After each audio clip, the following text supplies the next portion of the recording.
From Bellevue, Colorado, Gary McMahan.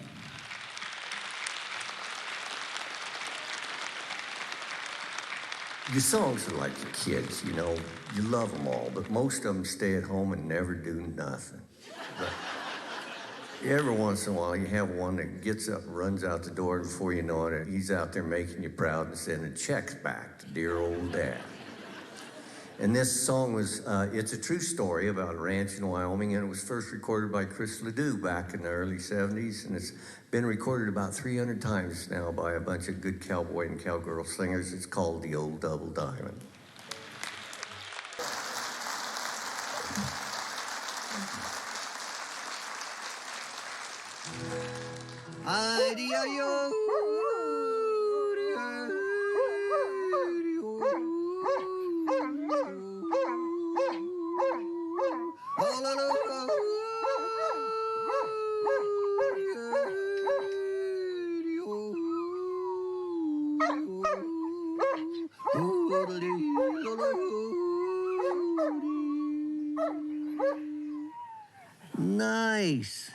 Nice, Bill. There's nothing like a yodel to convey blue or happy. And the reason I put yodeling in my songs is the old Western song had 'em. And a yodel is constructed of mainly vowels. Hey, yodel-o, yodel-a-tee, yodel-dee.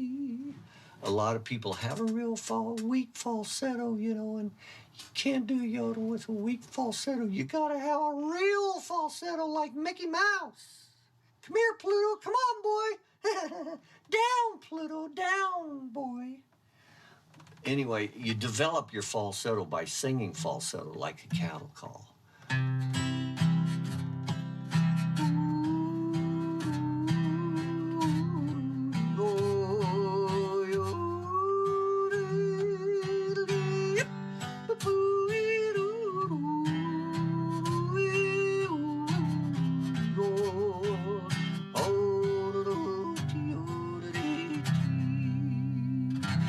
And then you learn to switch in and out of it. Now, a trained singer can't yodel.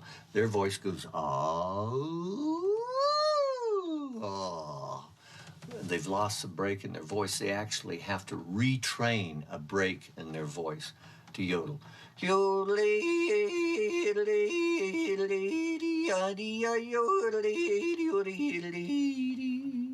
And then if you practice it long enough, you can do it fast.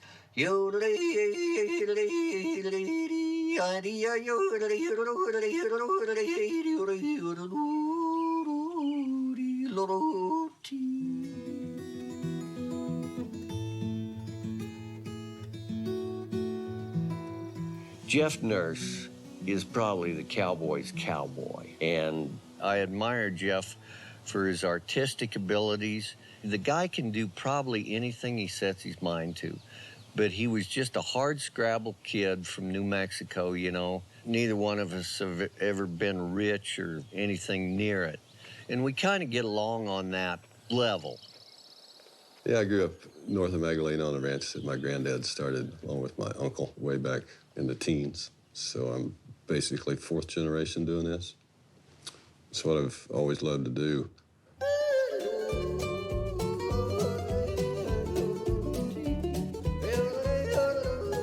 There's a line in a song that Jeff and I wrote about his Uncle Fred where it says, "A good cowboy knows what to do, but a good cowman knows why." Jeff first learned from Fred, who was kind of a PhD in cowboyology. As a result, Jeff not only knows the whats, but the whys. And it was sure a great way to start if you're gonna make your living running cows. Show's over. The ranch north of Magdalena was about 50 miles from town. And back the roads were terrible and trucks were not very good back in those days. This is in the 50s. There's a livestock driveway between the Arizona state line and Magdalena. It was a big shipping point for cattle. For years and years, it's one of the biggest ones. So each ranch would just drive their cattle into the driveway, and they'd drill a well every 10 miles, so you just move them into town, hold them at the edge of town till the rail cars were ready, and you'd made the deal with the buyer, and then take them on into the stockyards and strip the calves and weigh them and load them on a train and then drive those cows back home. And they didn't want to go. They want to leave their calves, after. If a cow and a calf get separated, they want to go back to the spot that they last seen that calf. So those cows want to come back over the top of it. The Uncle Fred song is about this very thing, driving those cattle to town, but learned a lot from him. And there's a line in there about stories around the campfire, and he was a great storyteller and a great teacher. He'd ridden with Pancho Villa. I mean, he'd done a lot of stuff. Not by choice. He was in jail in Mexico when Pancho Villa came through town and said, all right, here's the deal, guys. You can go with me or we'll just blast you right here. So he says, a real easy choice.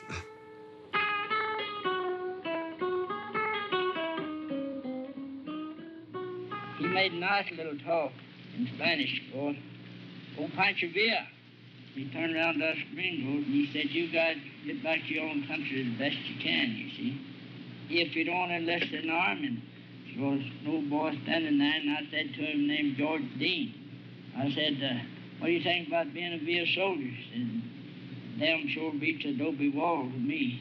So that's how come he in his army. So yeah, he rode with him for a while. Everything in the song is true. It all really happened. And I'll tell you one Gary and I wrote together. I started writing it, and then Gary came along, stayed a few days, and we worked on it for a year or so. We finally finished it on the telephone. But anyway, it's a true story. It's where I grew up in Magdalena, New Mexico. It's about my Uncle Fred. From the spurs at Blanchard Bay to the trademark fell, to circle his head. The cowboy from the old school, whose amigos laid down or dead. The old man of Magdalena, I was his bud when he said, the hungry roots of my cowboy soul were fed by my Uncle Fred. I recall cattle bawling and blowing the sand and riding night herd in the rain.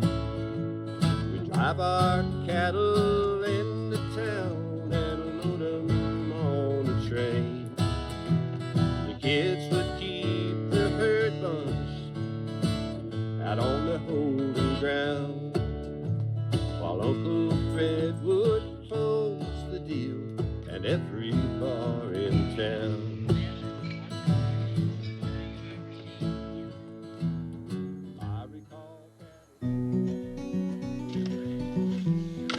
Thank you. Jeffy and I have been friends for probably 30 years. We met on the Bell Ranch down in Solano, New Mexico. And they don't do any rides on the Bell anymore, but Jeff's got his own ride up on the Indian Head Ranch over by Las Vegas, New Mexico.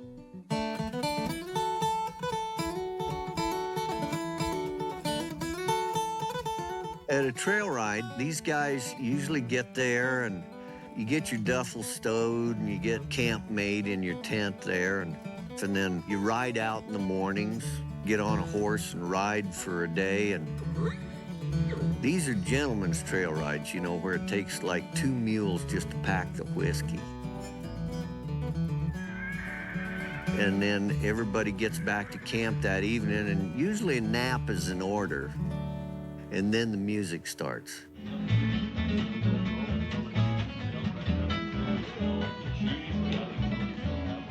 And it isn't a formal show.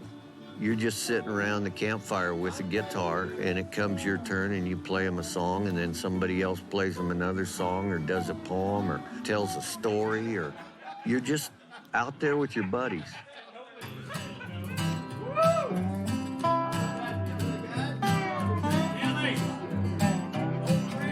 This is a song about some friends of mine. We all get together from time to time. Talk about things we've done and things we do. Music's a big part of the trail ride. It started out years ago with just me and a couple of guys, and it's turned into a kind of a music festival, really. There's great players from a lot of different places show up, and a talented bunch of guys. It is an event that a lot of people look forward to, and hopefully we can keep it going for years to come. Sure is good to get home again. I got a friend there too. She's waiting up for me. She can do anything that she has to do. She can love me, she can kiss me, she can cuss me too. That's the way it is, old friend. Good friends are hard to find, but trade. And another thing that happened to me along the way was I met Brice Chapman. And we was talking around the campfire, the Indian head ride. Somebody hired Brice to do a little trick roping down there. And the first time I came up to Brice and I said, well, I see you got some of them cheap-ass rope tricks you're selling, huh? That's the way it is, old friend. But you might want to take a look at some of them cheap-ass rope tricks.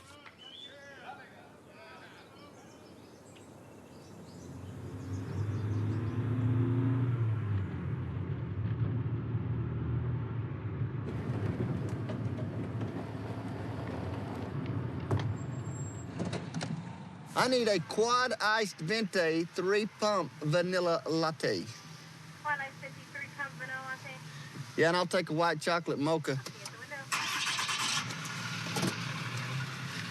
I cannot pronounce some of the things that we're supposed to order anymore. There's a new language out there. Who would have ever thought that a cowboy would say, Google it?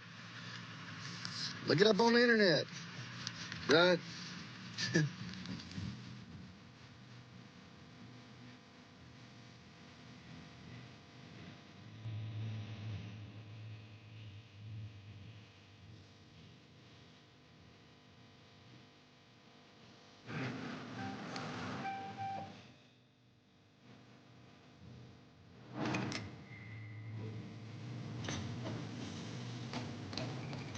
Round bale of wheat hay, and my truck's right there. What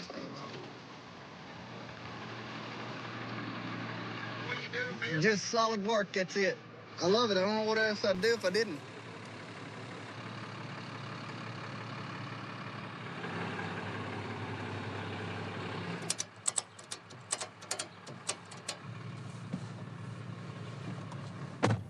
All right, off to something different.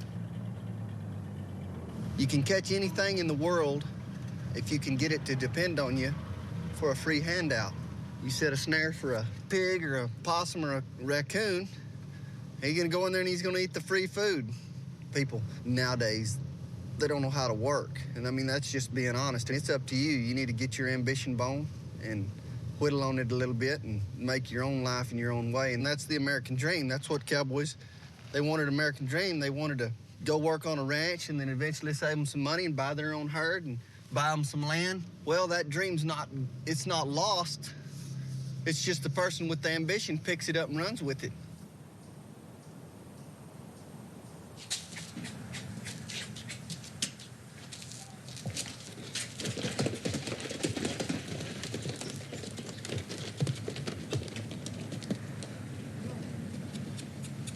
Get on this deal here, come on. Brice Chapman, he's a strong guy. I guess he gets it from shoeing horses. You know, he's horseshoeing royalty. Come on. Attaboy. Huh. His dad used to shoe the Queen of England's horses, and Saudi Arabia, they used to fly him over to shoe those horses, and Brice came right out of that. And he's carrying on the tradition. The shoeing horses is a lost art because a lot of cowboys can still shoe horses, and there are a lot of guys that go to farrier schools and learn how to shoe horses, but just doing it for a living every day, a lot of guys, they'll find out that it's harder than they thought, and they'll just go ahead and pay somebody else to do it. And that's a blessing for our business because we've been doing it for so long. You know, horseshoeing is the hardest job on the ranch, and you're right down under them where they can stomp you. So you have to get your bluff in on them and command some respect. You have to know what you're doing technically and be plenty horse savvy. And if you do it right, you take good care of their feet and nobody gets hurt. You know, cowboys' hands, they all have battle scars. And when you're always messing and playing with horses, anything you touch can pretty much either cut you or step on you or bite you, and you always have some pains. And when you're using those rasps, they're extra sharp, and you can cut your fingers really, really easy. And that's what, hey, what are you doing?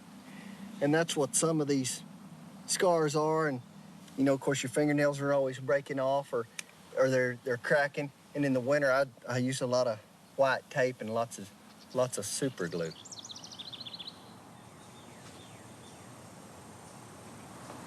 Do you like your shoe job? You want to smile for him? Just smile. Smile for him. Good boy. Not bad for a bronc, huh?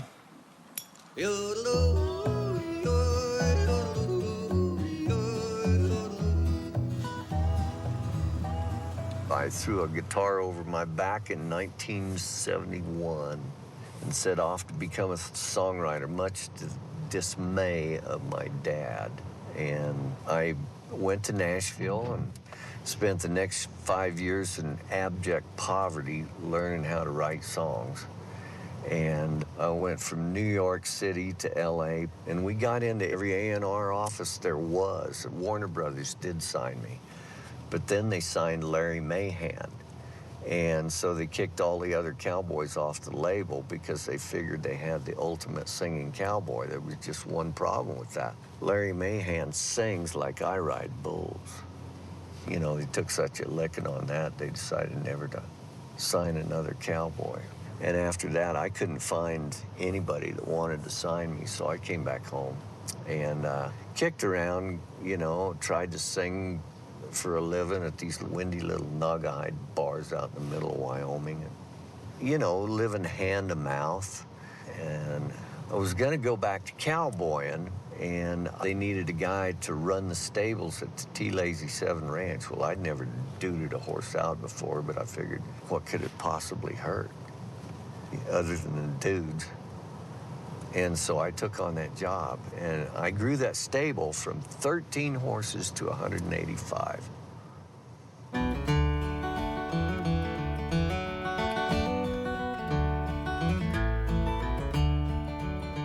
And then, well, I got called away from the T-Lazy 7 because Tomato Records, it was a New York City label, they called me up and wanted to sign me, and so you bet, I quit my job at the T-Lazy 7, and then we headed for New York and cut the album.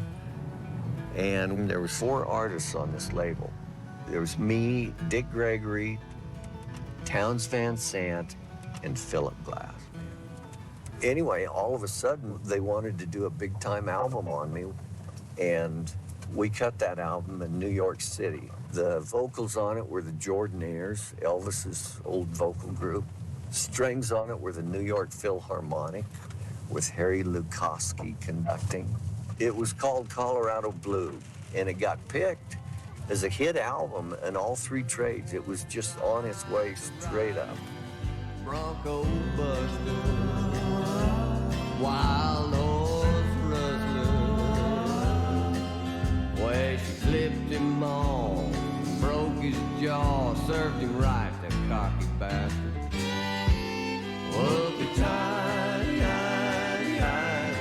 on the plains of Colorado. And this was in about 1980.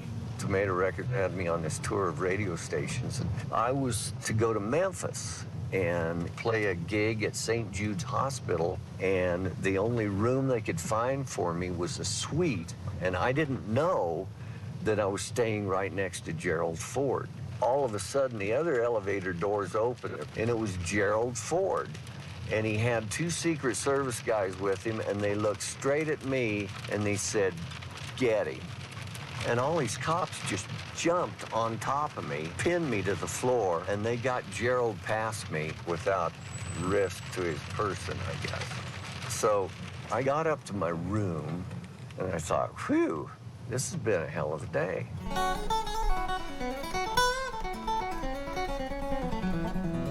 The next morning at 6 o'clock, the phone rang, and it's Kevin Egger's secretary. And she's saying, "Gary, get out of there. The record company went broke. We're bankrupt. We can't even pay for that room. So I snuck out of the hotel, snuck out of this suite. I mean, it was a suite. There were like 7 different sets of furniture. I mean, I was living as high on the hog as I ever had. And then 6 hours later, it's all over. And I'm no longer a star. I'm nothing. I'm just a fugitive.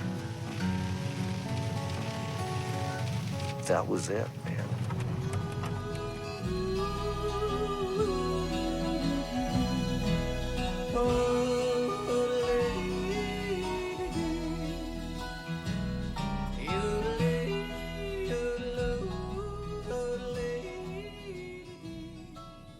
We met in 7th grade at a high school sock hop and got married young. I was 16. We've been together ever since. You know, you're a little immature at 16. People don't take you very serious, but we was ready to get started. And from there, we basically came to this ranch and started running our own cattle and working for ourselves. That's kind of where we're at right now.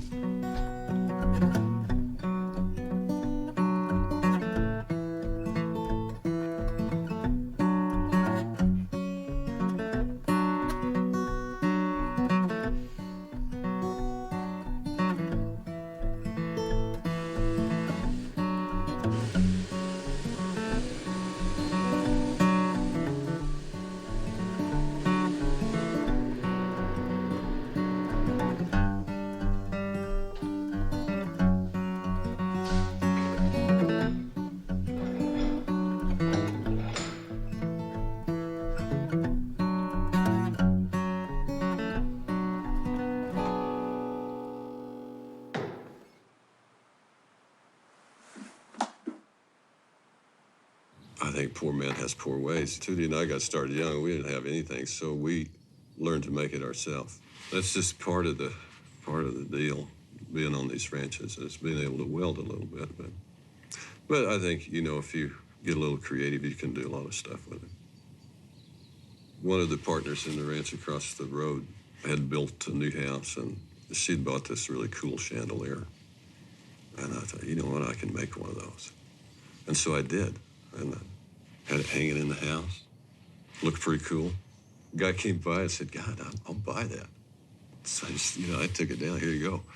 He traded me an old pickup for it, and I was needing an old pickup. So there's Tootie with no lights in the dining room.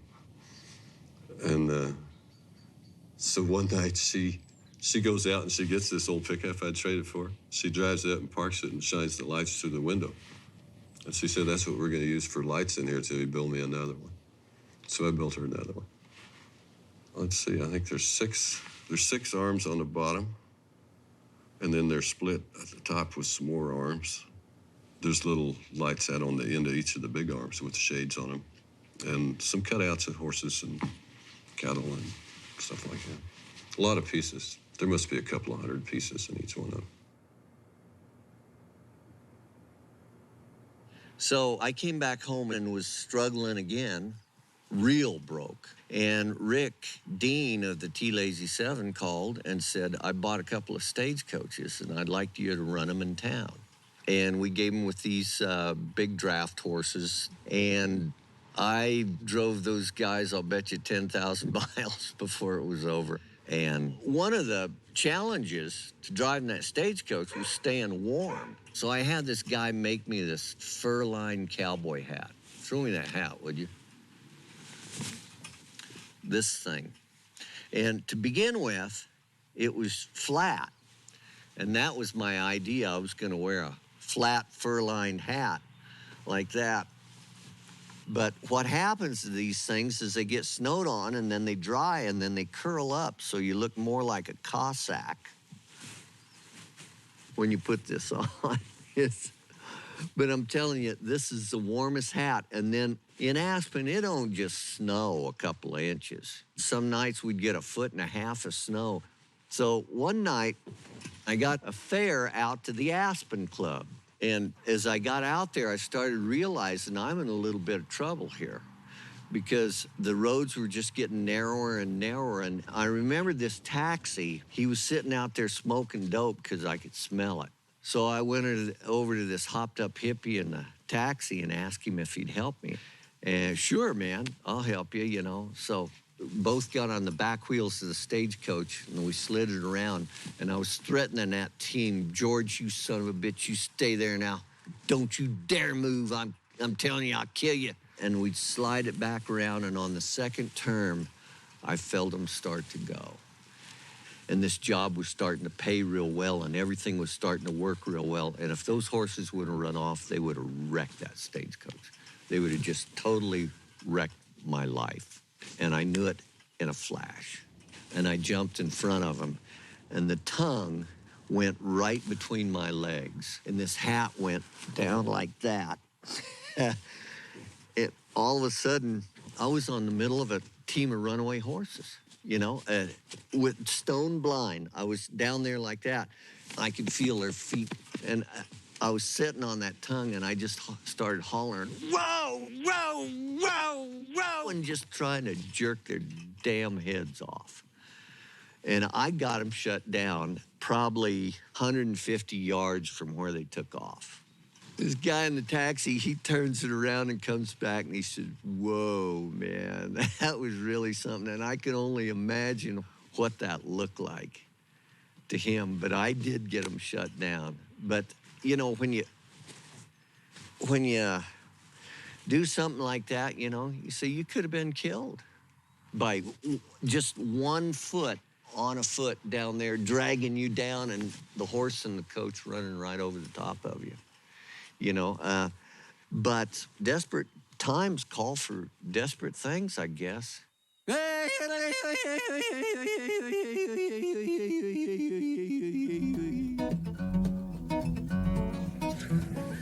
This is a big loop. It's called the Texas Twister. It's basically a flat loop that you get in, and then you spin it out to the tail so it doesn't twist.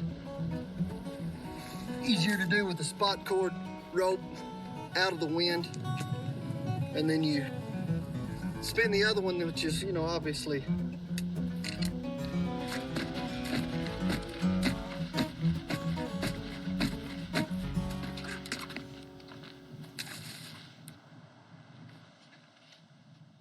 I've been trick roping for about 35 years. I started trick roping at the age of 5, and I started getting calls when I was about 7. Next thing you know, I kept adding to my show, and as time progressed, I mean, it's added to even these big mares like this right here. I don't know what they're doing. They're loving on me today for some reason, but anyway, time gets to go on, and yeah, I've added things to my show with a dog, other trick horses. You know, I kind of want to still keep some old cowboy traditions with it, because we're pretty much losing a lot of the Western tradition to new modern entertainment, and I just don't want to let that get away from us.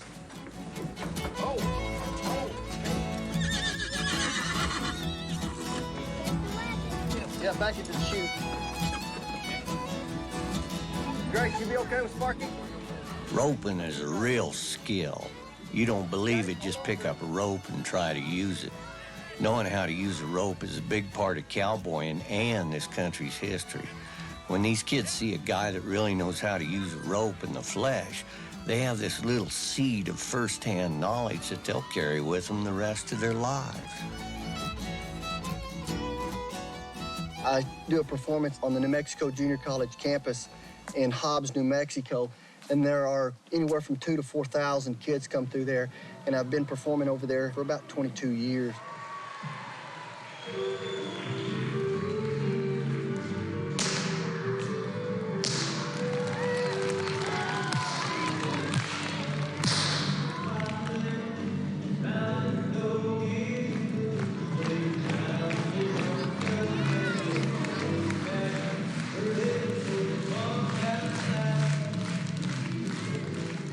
I have a rope trick that I perform, and I sit flat on the ground with my feet straight out in front of me, and I'll get a rope and I'll throw it in front of me and spin it, and then I skip up off the ground and I skip that rope through me and I keep it spinning.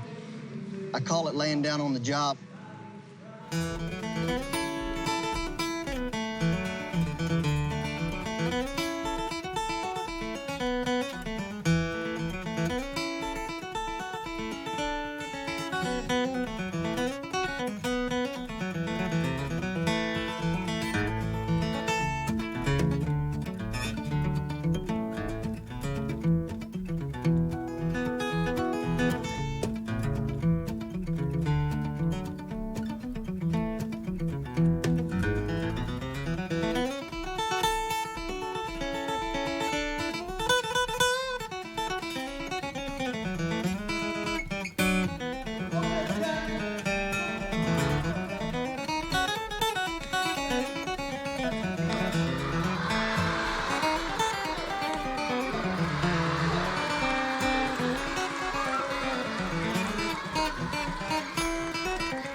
It's the innocence of a kid looking at what you're doing, and they're just, it's just something that a lot of kids have never seen before. And to have a horse come into your school and be gentle and be amongst the kids, and you can just pack in and pet them, and they're not going to hurt you. You know, you can't trust all those horses out there, but the horses that I have, that's the way I want them to be, so that you personify that animal to have some human characteristics of, you know, that are innate kindness, and that's my goal, is to make them actually look like, holy smokes, that those animals are working with him. They're almost like they're human. Yeah.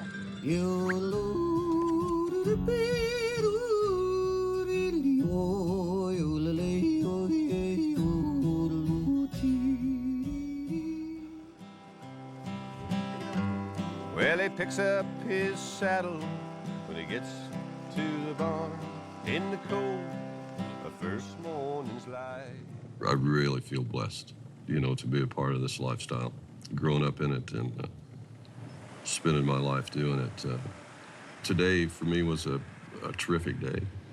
We met up with all of our neighbors before sunup and unloaded our horses and gathered the pasture and pinned the cattle, and had a great cowboy crew. Neighbors are such an important part of it, the way we do it, because we help each other. They help us, we help them. He's got a new red bandana, an old pair of spurs. He buttons his duster down tight, with frost on his breath and the wind at his back.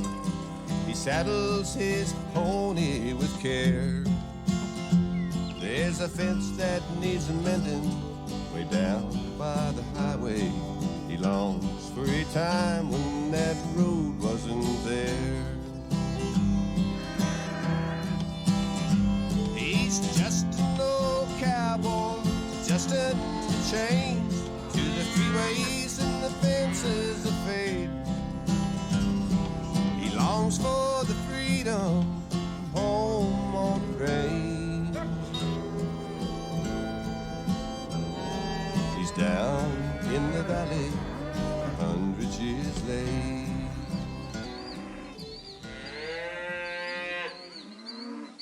Jeffy knows a ton of good New Mexico cowboys. And of course, Brandon's always a hell of a lot more fun a horseback. We still do it the old way. We branded a bunch of calves. We roped calves and dragged them to the fire. Use a hot iron. Try to get the kids involved in it. But you don't have to try to. I mean, they're chomping at the bits to do it, and the kids grow up doing it, and they're learning from some of the best in the business, and I'm sure they'll carry it on.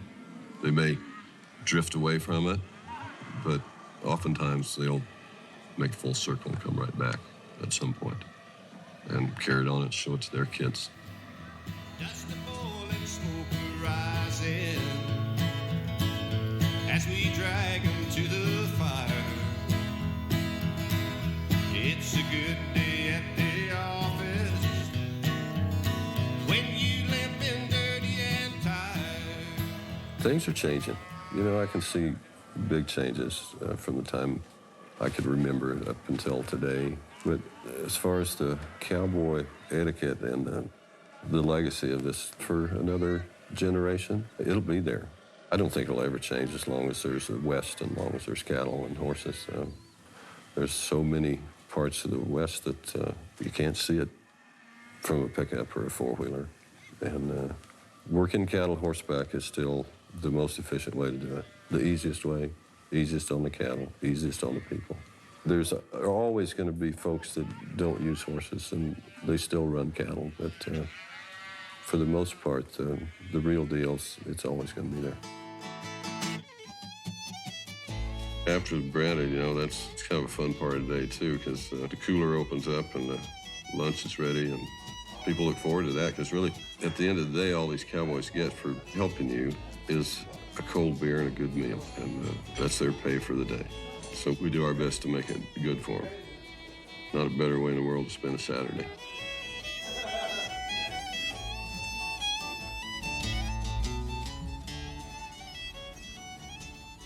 In 1985, when the cowboy poetry gatherings came along, my boss knew that I was pretty well burned out on the stagecoach. I was fried, man. I'd done that for 5 years.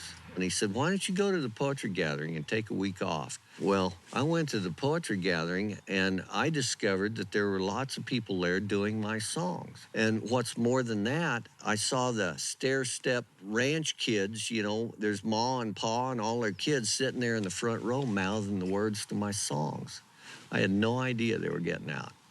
I was stuck up there in Aspen in a dude ranch operation.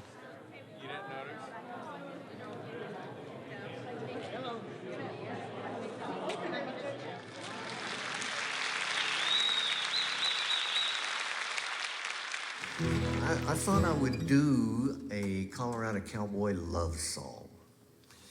And I wrote this about a little hairy-legged hippie chick that I picked up going up Berthoud Pass one time. She was hitchhiking, and she was going to Vernal, Utah, and I was going to the ranch that day, and hell, I wasn't doing that much, so I took her there. I fell madly in love with her in the process, and I guess we were happy for over 3 weeks. And then she dumped me, and I wrote her this song. And I always thought it was a pretty good song. I figured Kenny Chesney or Garth Brooks or one of them guys would do this song, and she'd hear it coming out of some lonesome jukebox someplace, and it would rip her little heart out. Anyway, it's a Colorado cowboy love song. It was out west of Denver near the Great Divide, along the side of the road. Hitching a ride was a pretty little girl by the name of Dina Rose. Dina Rose, Dina Rose. Yeah, I says, whoa, when I seen Dina Rose. I was a cowboy all boogered and bent. She was strong medicine, a heaven sent, and together we shared the mountains, rivers, and miles.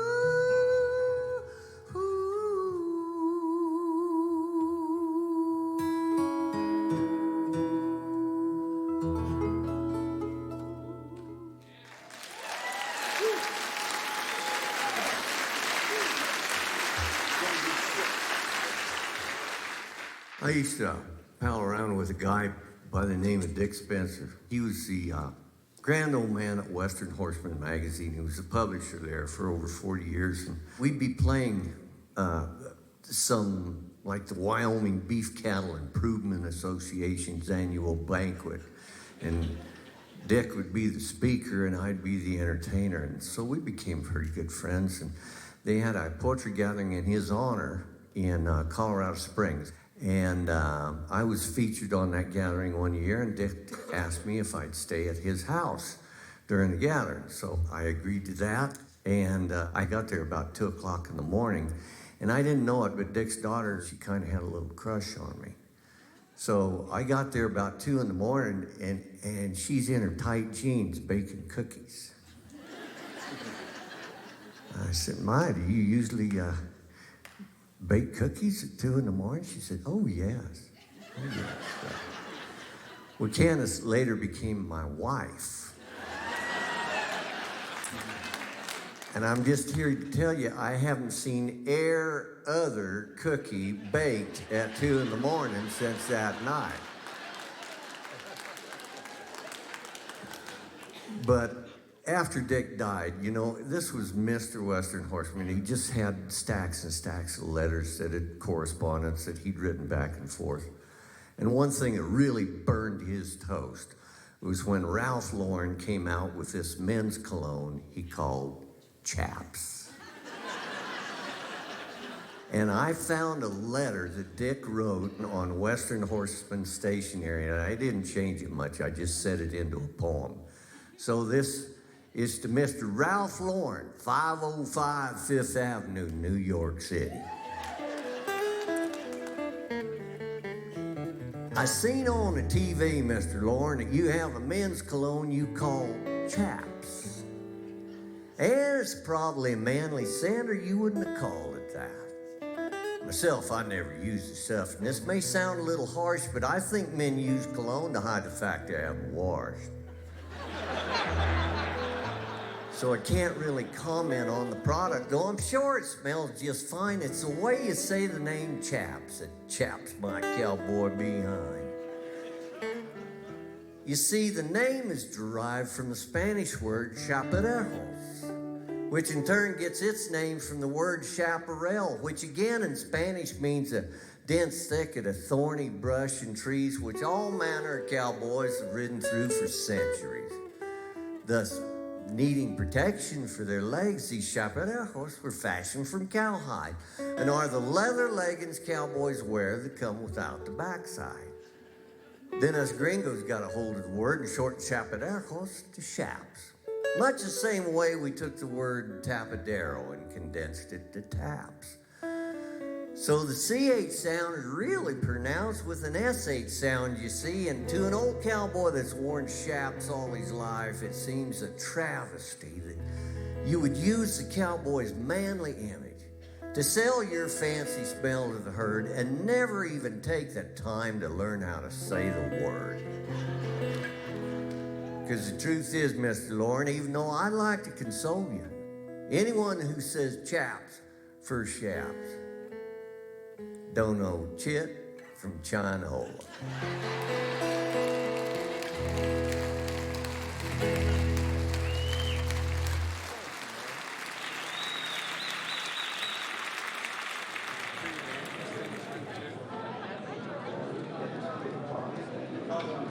Oh, for heaven's sake. Yvonne Hollenbeck, she's just a sweetheart of a gal and writes her own poetry. She's got insights into the way our little Western world works that I've never heard come out of anybody else's mouth.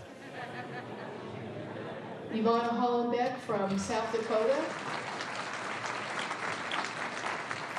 I was commissioned one day because I was the only one home to go help the neighbors that had a prairie fire. And it was about 102 degrees that day, and I come home and I'd spent 7 hours on the gunny sack crew.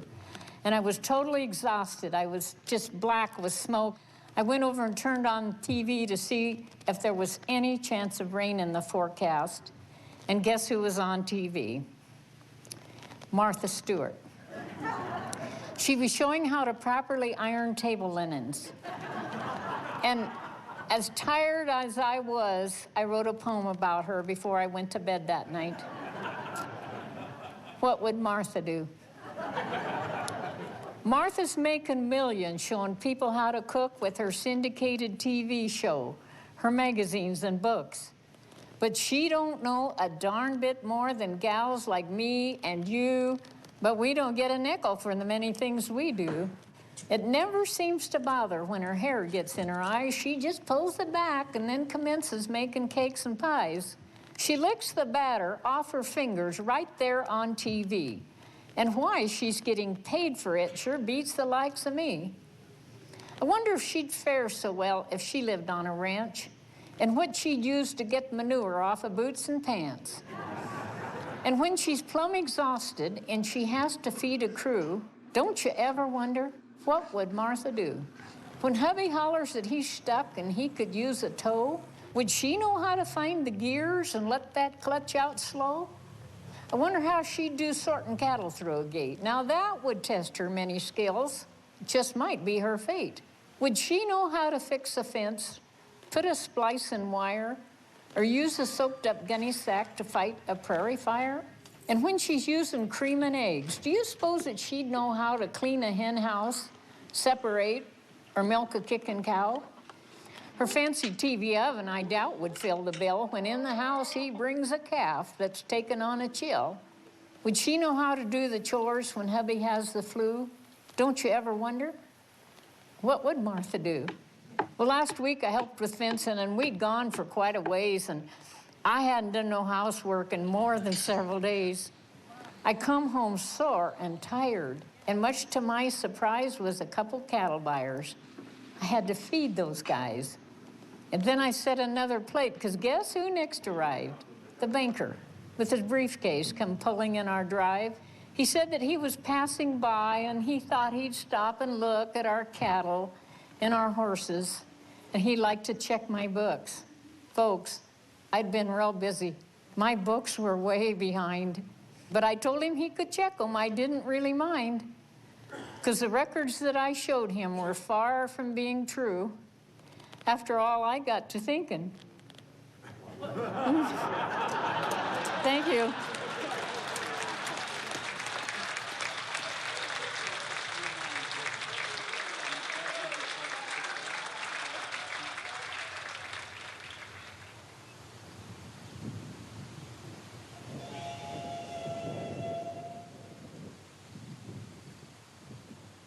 We're approaching Clearfield from the south, and this is where the bar was. And the bartender got caught serving minors, so he got closed up, and he lived back there in that little house. And then there's a cemetery. A lot of the neighbors are resting there. And every year it dwindled until there's hardly anyone living around here now.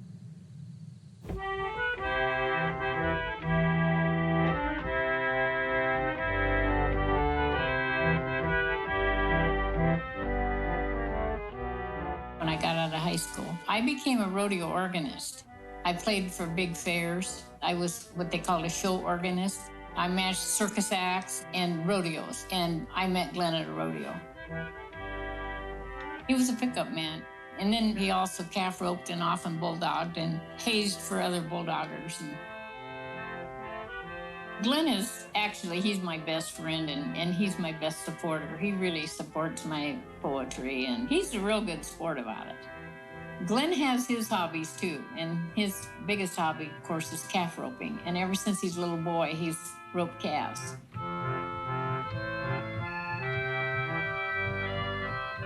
And that's his passion. He's 70 years old and still roping.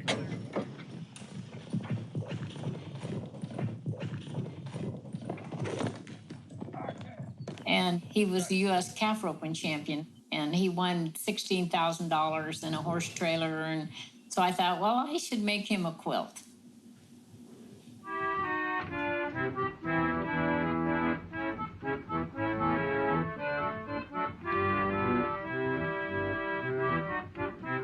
So I took one of his roping pictures and appliqued that in the center of a star quilt I made.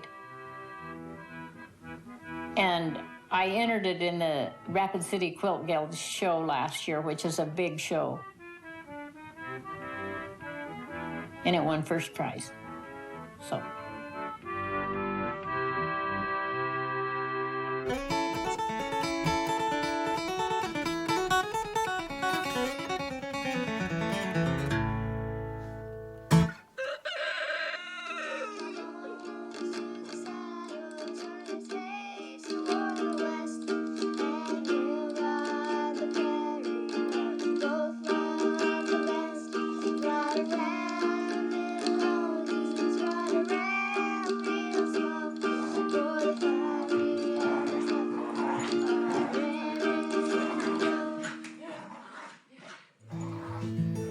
You can find the most talented people in the darndest places.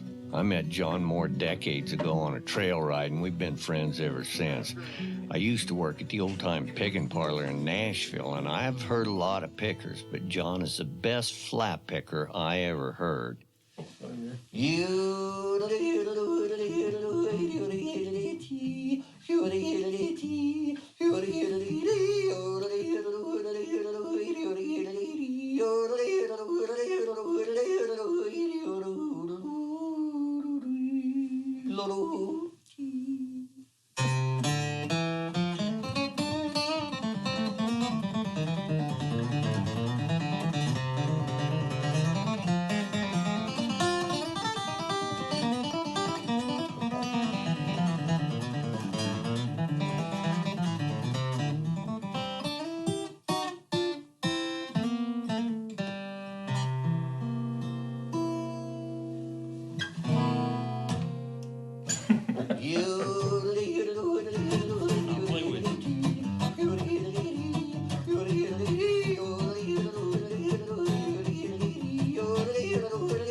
Brice and I find ourselves more often than not out in the far-flung, dusty West. That's where the real cowboys live. You go to a rodeo or such and you see a guy like Brice and you know you're watching a real deal, not some computer-generated, gas-powered illusion. Those cowfolks love to see their arts and skills performed live, and we love them that knows a good roper or a cowboy poet when they see one. All right, watch this kid. Come on, get with him.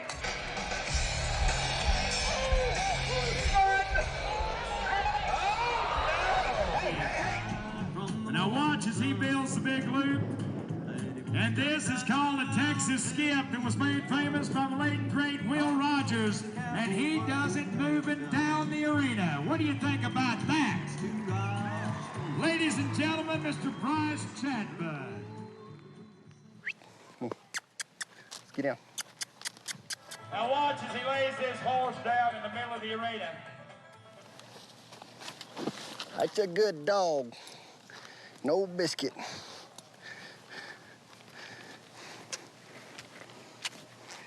Yeah, that's pretty easy.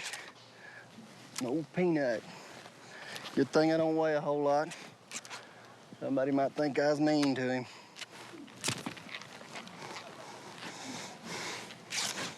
You know, you can pull on them and, you know, talk to them. Like, you know, just to make them simple get up, you got to give them a place where you want them to get up by touching them somewhere. Whoa! Peanut said that's enough. Get up.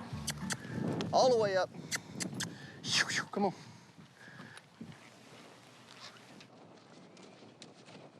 Make them your friend first. Once you get that down, you can pretty much conquer anything.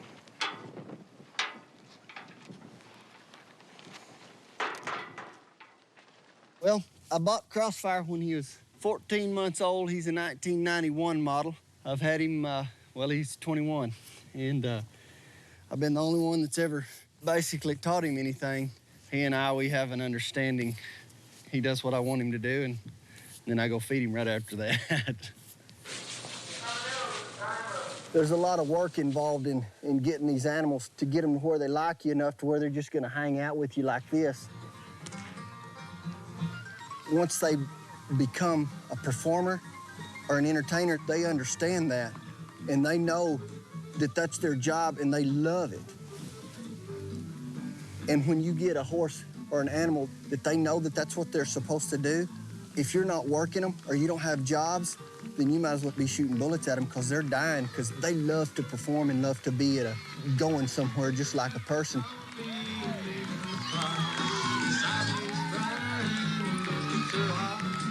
And so, you know, Once you show them that life, they can't do without it. It's done something really good for my life, and it helps me with people, because if they don't understand me, then they'll understand my animals.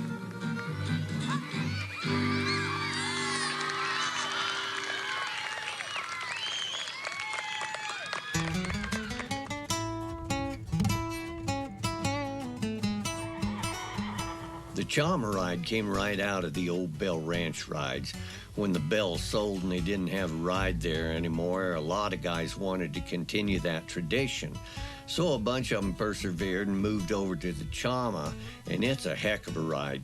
I do a little horseback poetry sometimes, and Brice is my favorite audience. Grandpa was a rancher. Come from the old school. The earlier the better was his cardinal rule. He'd roust us kids up in the middle of the night. Rise and shine, girls, he'd yell as he blinded us with the light. And if you didn't want your bed tipped over on your head, you'd get your tail moving and do exactly what he said.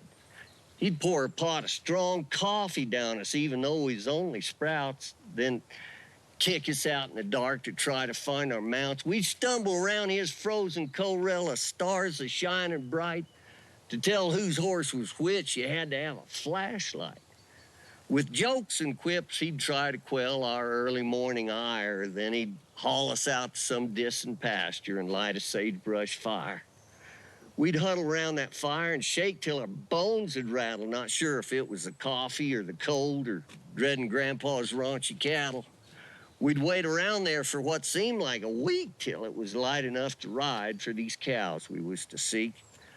I've never been so miserable my entire life combined as I was out there with Grandpa on them early morning rides. And whether he was right or wrong ain't for me to say, but morning's been plumb tolerable since Grandpa passed away. Oh, that's funny. Hell, I'll probably go face down in my beans with a death yodel. I won't have a death rattle. It'll be a death yodel. I'll go face down on my beans at the Wyoming Beef Cattle Improvement Association. The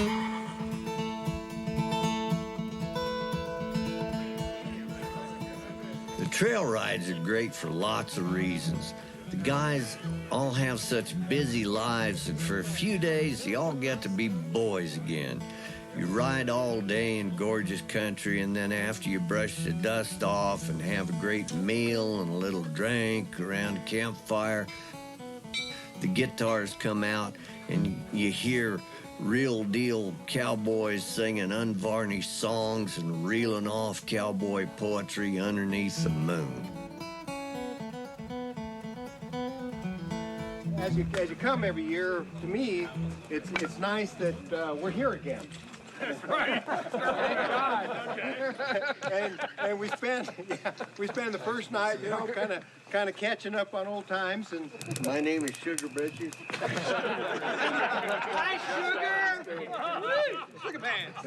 We will get to know each other over the next few days if we don't already. God, I hope not.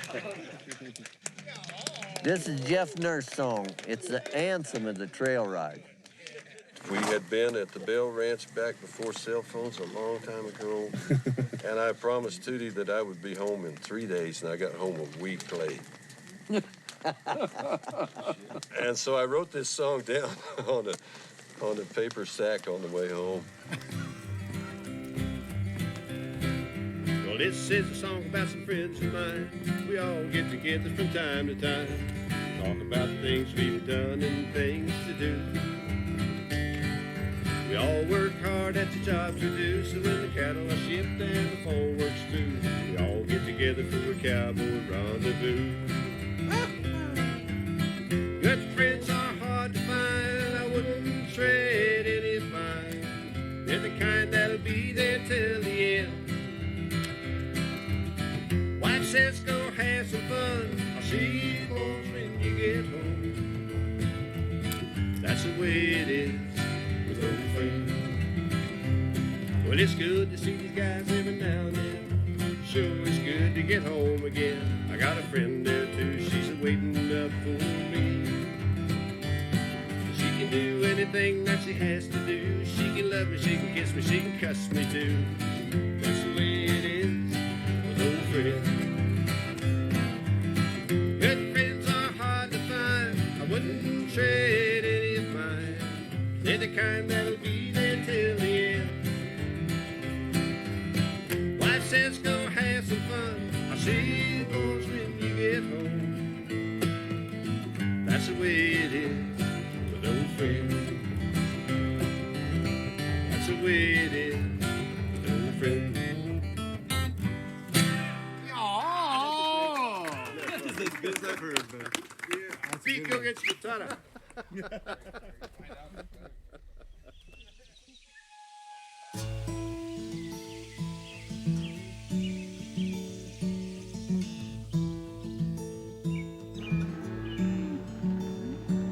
Yesterday we had to move one bunch of cattle. We're bringing all our cattle home for the winter range. So we brought one bunch home yesterday, and I followed along in the pickup, and they had to be so observant to make sure that gates weren't open and other cattle weren't coming and semis weren't coming down the road and what have you. And it's a common joke around the neighborhood that Glenn does not level with his wife when it comes to the number of horses we have. I'm not the smartest person in the world, but I can count. And he always tells me he's got 20, but I don't know how many bunches of 20 he has. And those horses eat a lot of grass and hay. I'll say, now, how many horses are in that pasture over there? And he'll say, well, how much quilt fabric do you have in the basement?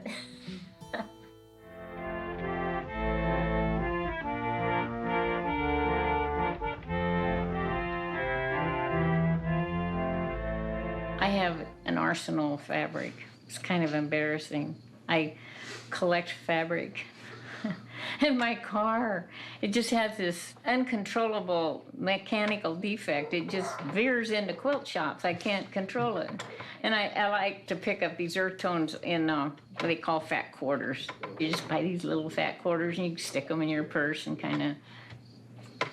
Oh, us quilters all have a little problem with that. One lady told about buying some fabric and putting it in the grocery sack and then putting the bread and potato chips on top of it and carrying it in the house. And her husband thought she just got groceries. Didn't know there was $50 worth of fabric in the bottom of that sack. That was not me. Whenever my husband says anything about my habit of collecting fabric, I just mention all his saddles and tack and ropes and horses. I might mention something about the fabric does not eat oats and hay and dye.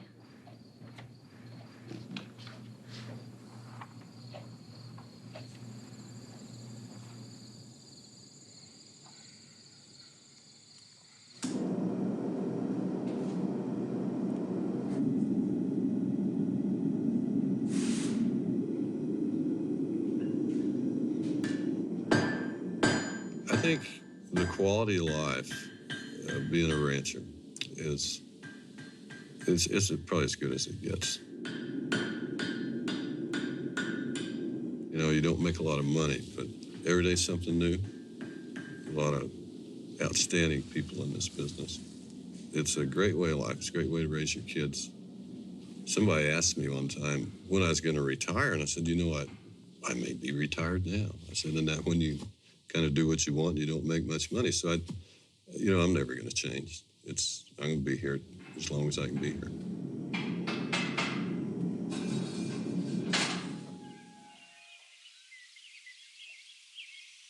Hey, Jack.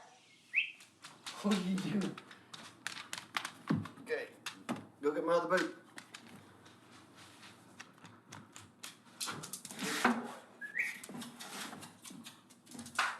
Good job. Come here. That's a good boy. Good boy. Well, you know, my horses and my dogs, and of course all of my animals, they make me a living, and I get hired because of my animals to perform. From Lubbock, Texas, Mr. Brice Chapman, along with Peanut, Jackpot, and Crossfire. And my animals and I, we have a working relationship and also a friendship. And You know, when you lose one of them, it's like losing a family member, you know. And I lost Crossfire the 21st of January. It was a normal day, just like any other day, and I went out that morning to feed him, and I looked out there, and I could see his left shoulder didn't look, it was abnormal. And all I could see was it was red, and his stark white. He just one of those horses just always stayed clean, you know, and I'd had him for 21 years.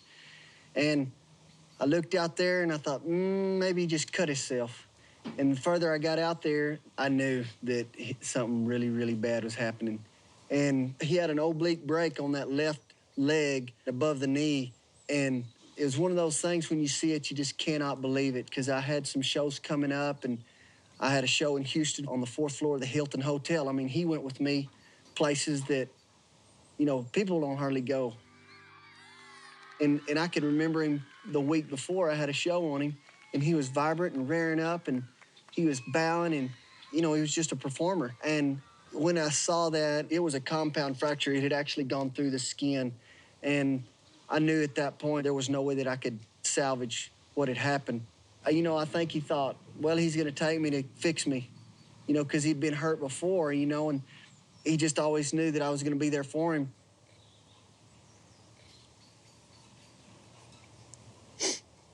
And I brought him out here to my place, and he backed out of that trailer three-legged. And he looked around, and the thing that I thought that he was thinking when he went through his mind was, man, I must have played too much. And we put him down back there, and I asked Grace, well, let's pick out a pretty spot. She said, right here is great, Daddy. You know, I've always heard that in life a man gets one good dog, one good horse, and one good wife. I feel for Brice losing that horse. I know exactly what he's going through. I lost the best horse I ever had in my life a couple of years ago. It's just, I got him when he was 3 years old, and he never did anything wrong. He just never did anything wrong. He just was so good and big and strong and athletic and just wonderful. And a lion killed him right out here in the horse pasture about 2 years ago, and I've never got over it. Never will. So I know Brice, he's not going to get over it. He's just not. It's just always going to be there. But so what I said, I think is really true. You get one really good one in a lifetime, like Crossfire was to Brice. Just, man, it's hard to lose him. But it's part of the deal. It's going to happen.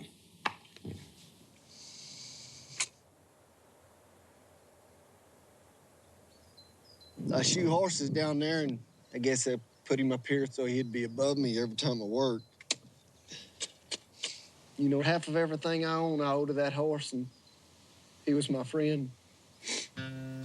With someone like you, a pal good and true, I would like to leave it all behind to go and find a place that's known to God alone, just a spot to call our own.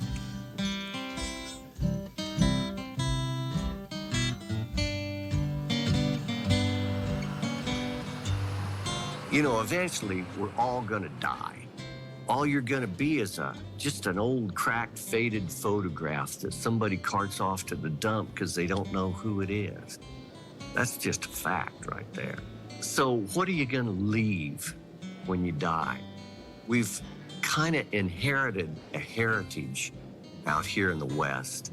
We all like who we are and what we do, and we want to perpetuate it. We want to hand it to our kids.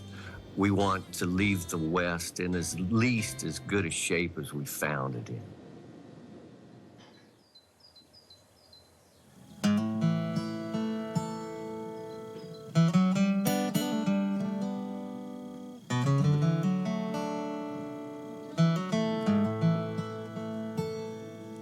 Morning is just a thin line to the east as it steps in the corral and captures a piece. Cold saddle blankets. Hey, cock-a-doodle-doo. Don't buck now, you booger. You break me in two. And your head starts working on the last pass around. Saddle horses are wrangled, draft horses cut out. You shuts the gate and you steps to the ground. It's hot black coffee you're thinking about now, and biscuits and gravy and eggs over light. The foreman's wife is a beautiful sight. Jokes and jabs and the cow boss's orders are chewing a toothpick, and you're out the door. You saddle the horse you'll use for the day, making sure your rigging's got no extra play. You steps aboard light with him all gathered up, 'cause you know firsthand this critter can buck. Ease him out at a walk and head north towards the dump. You'll be asking to trot when he loses his hump. He hits a slow lope on the Badger Highway. It's a cool morning, blue sky cowboying day. And the brooks are babbling down through the holes, and the meadowlark sings the songs in your soul, and the wildflowers blaze any color you suppose as the smell of the sagebrush and pine fill your nose. Now the horse that you're on, he's big and he's lean, quick, tough, smart, and a little bit mean. His saddle's no place for the meek or the green. He's a sure-enough rip-snorting cowboying machine. And the place that you're headed is pretty intense. Continental Divide is the back fence. There's 10,000 acres of mountain and rock there and 1,200 head to check in a doctor. And to make matters worse, or better, you think, they're all yearling heifers, unpredictable dinks. They'll run and they'll hide till hell freezes twice, then kick up their heels as you skate on the ice. But this ain't no colt, and you ain't no kid. So you jerks out your rope and you pulls down your lid and you climbs and you cruises the sagebrush and aspen till you find you a cowbrook what's droopy and raspy. And you'll tag her just before she gets to the brush and trip her and tie her in a big rush and pack her with sulfur and penicillin. She'll turn for the better, good Lord of Welland. Lots of foot rot and pink eye today, but that don't mean the boogers can't play. They've ducked and they've dodged till who laid a chunk. But you managed to capture a pretty good hunk. Your horse rolls in the dirt while you put up your tack, then savors his grain while you scratch his back. It's an evening ritual you both enjoy. You don't covet nothing when you ride this old boy. He heads for the Timothy down by the lake, and you saunters towards the house for soup and steak to mix it up with compadres and finish your pie, like folks do when they're satisfied. When supper's done, there's little time for play. You sleep hard all night if you work hard all day, and before you fall off your log to float in the air, you may have time for a little prayer. Lord, I thank you for this cowboying day. I sure had me some fun earning my pay, and I like to think you keep meat on the table for a country that needs to keep fit and able. But a cow with no horse, Lord, is boring as hell.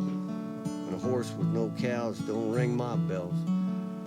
It's a good life you gave me, these horses and cattle, and I just wanted to say thanks, Lord, for my day in the saddle. Amen.